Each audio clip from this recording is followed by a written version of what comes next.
বিয়েবাড়ি যাব, আমরা রেডি হয়ে গেছি। আমি মানি রেডি হয়ে গেছি, পুরো রেডি। আমাদের বাড়ির সবাই যাচ্ছে বিয়েবাড়িতে। বিয়েবাড়ির গেটে আমরা চলে এসেছি। বিয়েবাড়ির এটা হচ্ছে গেট। সামনে দুটো ময়ূর করেছিল। গেটটা খুব সুন্দর হয়েছিল, তোমরা দেখো। গেটটা খুব সুন্দর হয়েছিল। আমার শাশুড়ি, আমি, শাশুড়ির হাতে গিফটটা আসে, এবারে গিয়ে বউকে দেওয়া হবে। আমরা ঢুকছি বিয়েবাড়িতে। গেটটা ওরকম ধাপে ধাপে গেট করেছিল, ওখানে একটা, তারপরে কিছুটা রাইস দিয়েছিল, তারপরে আবার গেটের মানে কি আবার ময়ূর ফয়ূর দিয়ে সাজিয়েছিল, এরকম করে যাচ্ছিলো।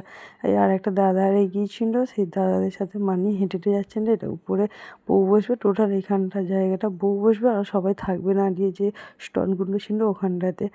এই তো এটা হচ্ছে বউ। আমার শাশুড়ি দিয়ে দিয়েছে গিফট। এবারে ফটো তোলা হবে। মানিকে কোলে নিয়ে দাঁড়িয়ে পড়েছে বাবা। এটা হচ্ছে বউ। বিয়েবাড়িতে গেছি বউ, ওটা হচ্ছে ওনার শ্বশুর।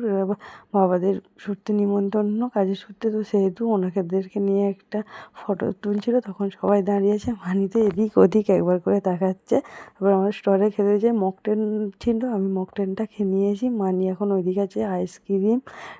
মানিকে মায়ের আর বাবার কাছে দিয়ে দিয়েছি। মানি আইসক্রিম খাবে বলছিল, সেই জন্য কর্নটা শুধু ধরিয়ে দিয়েছি। মা একটা আইসক্রিম খাচ্ছে। মানিকে তো আর ঠান্ডা আইসক্রিম দেবো না, ওই জন্য শুধু কর্নটা ধরিয়ে দিয়েছি। এটা হচ্ছে বেবিকর্ন। স্টলে প্রচুর জিনিস ছিল। এটা baby corn, pakora, coffee, pakora, baby corn, তারপরে হচ্ছে ফুচকা, আইসক্রিম। এখানে পকোড়া সবাই নিচ্ছে, ফুচকা, আইসক্রিম, মকটেল, লস্যি অনেক ছিল। তারপর ফিশ চিলি চিকেন।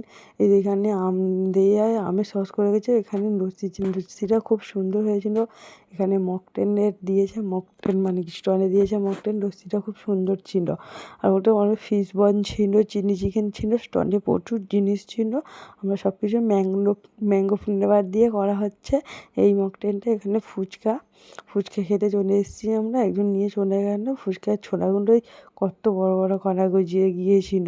এবার আমরা ফুচকা খেয়ে চলে এসেছি। মানিকে এবারে মানি দাঁড়াচ্ছে না, এইদিক ওইদিক ঘুরবে। এটা আর একটা জেঠু গিয়েছিল, তার হাত ধরে মানি শুধু ঘুরছে। মানির পাপা আর কাকা এখনও আসেনি, আগে মানির পাপা কাজে গেছে, তো এনে তারপরে বিয়েবাড়ি যাবে। আমরা ততক্ষণে পৌঁছে গিয়েছি, পৌঁছে গিয়ে ঘুরছি। এই তো মানির পাপাও এবার এসে গিয়েছে। মানির পাপা আসতেই মানি পাপার কোলে উঠে পড়েছে। আর কারোর কাছে যাবে না। পাপা এসে গেছে, তার মানে আর কারোর কাছে যাওয়া যাবে না। কোলে থাকবে না। ওর বক্তব্য আমাকে শুধু ছেড়ে দাও, নিচে নামিয়ে দিতে হবে, ও শুধু ঘুরবে। অনেক লোক আছে যেহেতু ভিড়, ওকে ঘুরবে। আমরা এবার খেতে বসে গেছি। মানি ফোন দেখছে। আমরা খেতে বসে গেছি। রাত হয়ে যাচ্ছে, আমরা তাই 10:30টার সময় খেতে বসেছি। এটা আমার দেওর, এটা আর একটা দাদা। সবাইকে খাবারের প্লেট দিয়ে গেছে, টিস্যু করে দিয়ে সাজিয়ে দিয়ে গেছে, জলের বোতল দিয়ে আছে। খাওয়া স্টার্ট হয়ে গেছে। ভেজিটেবিল দিয়ে গেছে, ফুড টেবিল। এটা হচ্ছে কুঞ্চা করেছিল। ভেজিটেবিল স্যালাড তো আগেই দিয়েছে, কুঞ্চা এরকম করে প্রতিটা টেবিলে এরকম করে একটা করে লাইট দিয়েছিল। কুলচা, তারপর হচ্ছে পনির, দই পনির করেছে, রাইসের সাথে মাটন আছে, চিকেন। এটা হচ্ছে দই কাতলা, মাটন, চিকেন। আমি চিকেন নিয়েছি, আমি মাটন খাই না, তাই চিকেনটাই শুধু নিয়েছি। তারপর চাটনি, আমের চাটনি, পাঁপড়, সন্দেশ আর মিষ্টি। সন্দেশ মিষ্টি সব খাওয়া দাওয়া সুন্দর ছিল। আমরা রাত হয়ে যাচ্ছে, তাই খেয়ে দিয়ে এবার বাড়ি চলে যাবো। হাত ধোয়ার জল দিয়ে দিয়েছে, হাত ধুয়ে খেয়ে এবার আমরা সবাই বাড়ি চলে এসেছি একসাথে।